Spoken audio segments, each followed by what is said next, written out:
Good evening. This is CTV News. I'm Byron Scott. A county council member wants to incentivize restaurants that provide healthy options to customers. Vice Chair Wallen Blagay is the sponsor of CB46. The measure will create a healthy restaurant program. It will give restaurants incentives like promotions, grants, or loans to establishments that dedicate at least 30% of the menu to healthy food.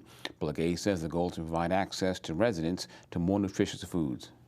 Creating a program, and we're going to work through the EDC, and that program is supposed to incentivize our restaurants by promotion, advertising, free advertising, 0% loans, and we hope in the future we're looking at grants, things to really bring healthy options. A hearing on the measure was held in the Government Operations and Fiscal Policy Committee this afternoon. Well, after more than 30 years in government service, a local longtime mayor is retiring. Lily Thompson Martin was first elected to town council in 1990 and served as mayor on and off from 2003 until now. Her last day in office is next Monday. She says her greatest accomplishment in office has been stability. Martin sat down with CTV to talk about what's next. Be able to slow down or stop? I doubt it. I doubt that very seriously. I will be doing a lot of things, but not with the level of having to come in and meet with a group and work with the council and work with the community. I'll be doing things from another position. I'll put it like that. I've received several calls already concerning working with an education commission, and I think I would really enjoy that.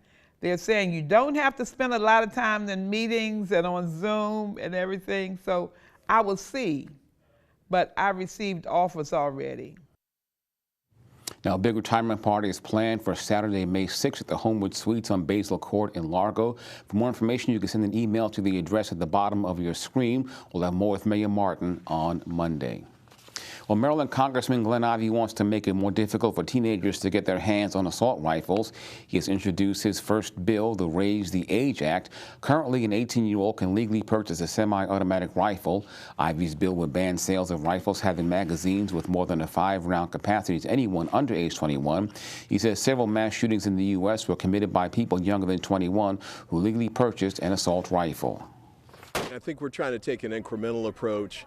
Recognizing that, I have many colleagues that feel there are very significant political constraints on what they can do. But I think it's also clear that, status quo is unacceptable. We can't stay where we are. We're having almost a mass shooting every day here in the United States, probably almost 2 mass shootings a day. We've got to take some steps to try and address it. And the school violence as well. I mean, we've got to find a way to, I respect Second Amendment rights, but we also have to protect second graders at the same time. So I think this is one of those steps. Ivey says so far his bill has no support among Republicans. Well, are you among the millions of Americans looking to buy a home? High interest rates may make some buyers question if it's even possible to find the right home at the right price. RE/MAX President and CEO Nick Bailey has this advice for those looking to make a move or to buy and sell. Here's what I think buyers should look at. First and foremost, make sure you shop your rate. Look around. Make sure you have a good lender, but don't just look at the 30-year fix.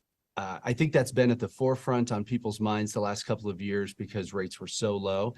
And as rates have come up and they've somewhat stabilized through this rebalance, buyers need to understand that there's more out there available to them than just the 30-year fix.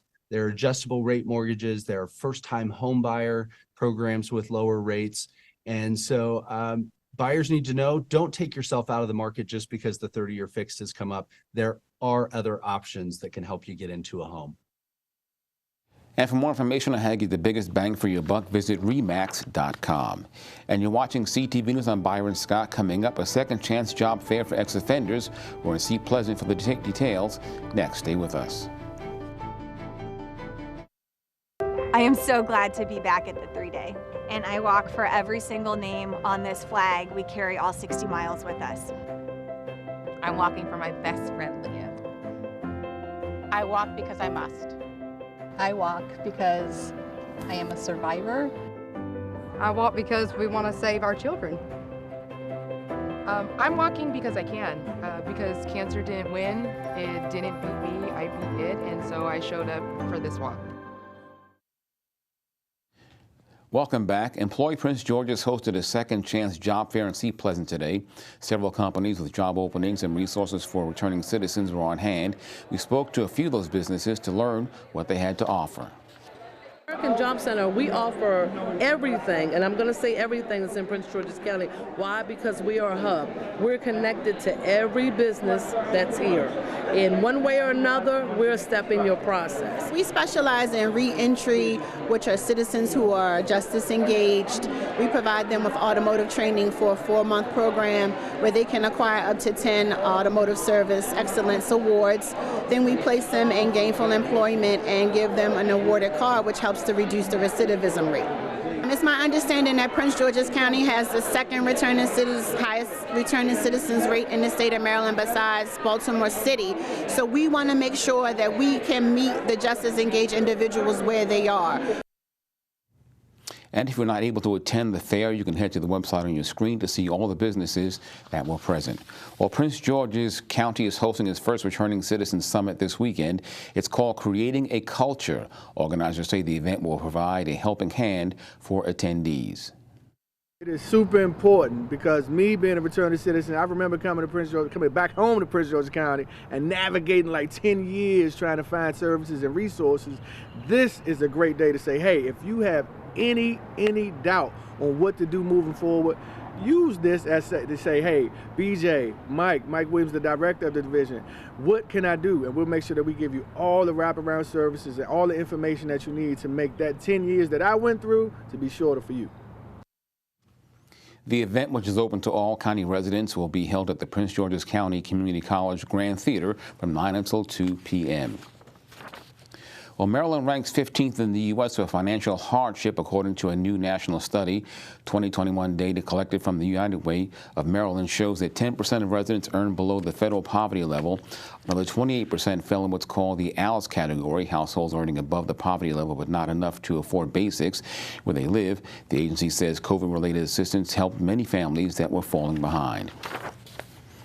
And the head of Governor Moore's new Department of Service and Civic Innovation was sworn in this morning. Paul Montero of Prince George's County will lead the new Service Year program for high school graduates. Montero is the former National Director of AmeriCorps and previously served on the county school board. Also sworn in this morning, the new Adjutant General of the Maryland National Guard, Brigadier General Janine Burkhead. Well, business owners looking to grow and expand made their way to College Park this morning. The County Supplier Development and Diversity Division held an all-day procurement summit. The aim was to connect service providers with county and non-county-based vendors and contractors. The summit also included sessions on contracting with the Maryland National Capital Park and Planning Commission. We push very hard on-site acknowledgement, on-site information, so that you can just go directly to the website and see procurements that are upcoming. You're able to get certification information directly with our SD3, which is our Supply Development and Diversity team, where you have to be registered within the county in order to be able to take advantage of the information that you learn at these procurement summits, so that you're in a position to win and the county is able to win. The event was held at the Marriott Hotel and Conference Center in College Park. Well, the Senate GOP blocks a measure that would have allowed the Equal Rights Amendment to be added to the U.S. Constitution. Senators voting today 51-47, falling short of the 60 votes needed to proceed. Last night, the sponsor of the resolution, Senator Ben Cardin, spoke about his measure that would have removed the deadline for ratification. Enshrining the ERA into the Constitution would be one major step that we could take towards a society that is truly equal on the basis of sex. I therefore urge my colleagues to vote yes on the motion to invoke cloture, on the motion to proceed to Senate Joint Resolution 4. The women of America have waited long enough. Don't filibuster equality. The Equal Rights Amendment was first proposed 100 years ago in 1923. Congress passed the measure in 1972. In 2020, Virginia became the 38th state to ratify the amendment, but the deadline had passed back in 1982. And coming up later on sports, Simon Buggs weighs in on tonight's NFL draft. Stay tuned. What's going on, everybody? And coming up soon, two UMD football players touch on the NFL draft that begins tonight, and the Orioles and Nationals both took down their opponents in their games yesterday. Stay tuned. Imagine a disease that affects more than 10 million Americans, yet few know its name. I'm talking about lymphedema, LE. Many people, like my mom, get it as a result of cancer treatment and afterwards face a lifetime of swelling and pain. The cruel irony is many times its severity can be lessened only if you learn about it and act in advance. If you're at risk, ask your doctor about lymphedema. Take this as your chance to learn and live. Welcome back. It's now time for your pet of the week. Monroe is a 3-year-old orange tabby. He is a neutered male who came in as an owner surrender. His family unfortunately can no longer keep him. You know, we think that he probably wouldn't do best in a home with infants or toddlers, just because sometimes they don't know cat behavior or when cats are scared or timid. So to prevent any like scratching or anything like that, we would prefer that he goes into a home with older kids. And if you'd like to adopt Monroe or any other pet, you can do so by calling the number on your screen. And remember, Sunday is the last day to take advantage of this month's free adoption promotion.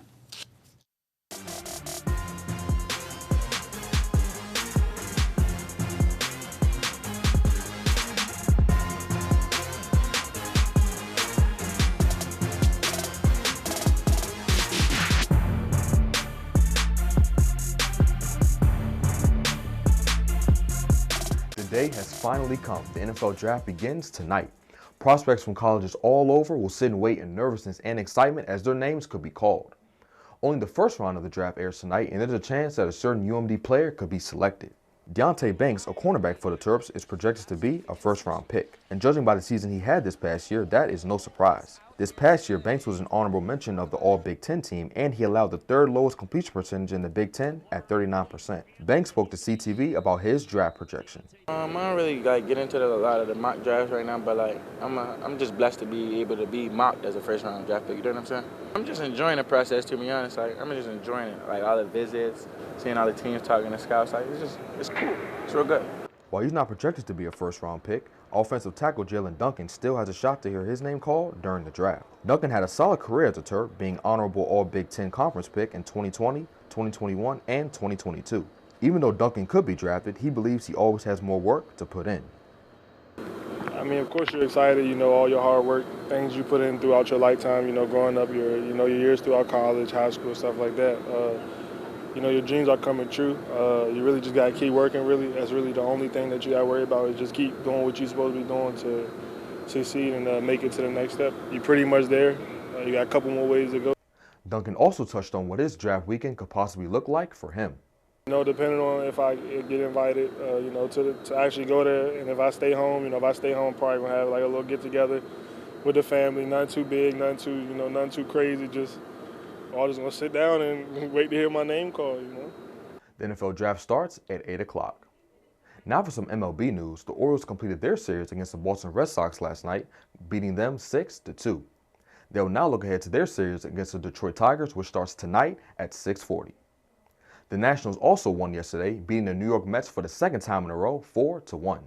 The two teams will face off again tonight at 7:10. And that is your Thursday sports page. Simon Buggs, CTV Sports. Thank you, Simon. And now on to the weather forecast tonight. Mostly cloudy with scattered showers, lows in the 50s. Rain likely all day tomorrow, highs near 60 degrees. Saturday and Sunday, the rain continues with highs both days in the upper 60s. And that's our news for tonight. I'm Byron Scott. See you tomorrow. Good night.